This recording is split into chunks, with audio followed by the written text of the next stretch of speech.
name for the record. Good evening. My name is Pierce Myers. I grew up on Oahu and have been a resident of Lanai for more than 30 years. I traveled here to Hawaii Island because I'm not able to attend the hearing scheduled for Lanai. Thank you for accepting comments and acknowledging that the Hawaii Clean Energy Initiative needs to consider all renewable energy sources for possible use in our state. I believe that the Department of Energy should focus its expertise on helping make each island in Hawaii energy self-sufficient. I ask that, included in this PEIS, the Department of Energy provide our state decision makers with data comparing utility scale production to smaller community-based systems. These data need to compare construction costs, energy costs to ratepayers, and environmental impact. The data on environmental impact needs to be presented during 3 periods: the period of construction, during the life of a project, and during decommissioning. These data also need to show the costs to taxpayers and utility ratepayers for construction, maintenance, and demolition. Given government tax credits and other incentives to developers, I would also like to see how much financial risk the utility and developer are incurring in the utility scale project. I ask for these data because I suspect that there is little risk to developers, and there will be a huge energy cost increase, and this will be passed on to ratepayers as a result of these projects. This means the developer and utility will pocket profit at our expense. Should a utility scale wind project be developed on Lanai, I'm deeply concerned about the responsibility for the removal of wind turbines after their useful life.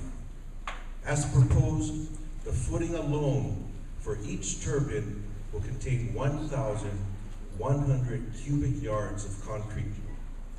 Removal of this footing and restoration of the area will be a huge expense.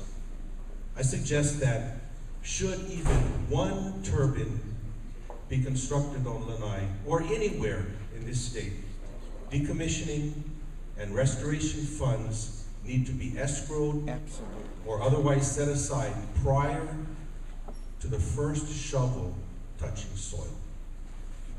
On Lanai, the developer and utility cite the potential for levelized electric rates should power generated on Lanai be sent to Oahu via an undersea cable. There's been much discussion and I suspect misinformation about what levelized rates really mean for ratepayers in Hawaii.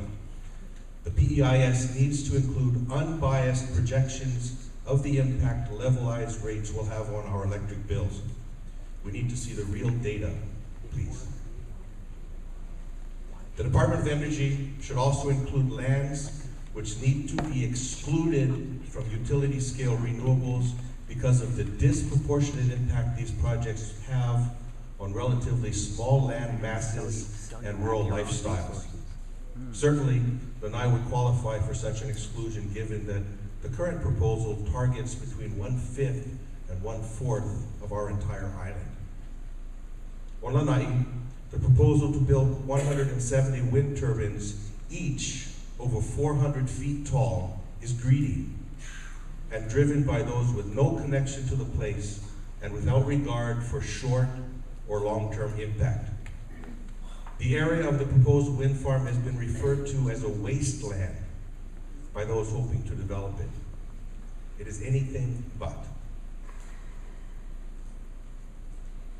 When you come to Lanai to hold the hearings there, I invite you to spend time in our ka'ahupua'a.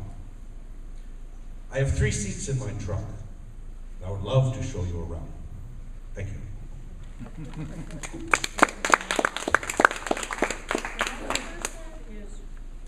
Russ?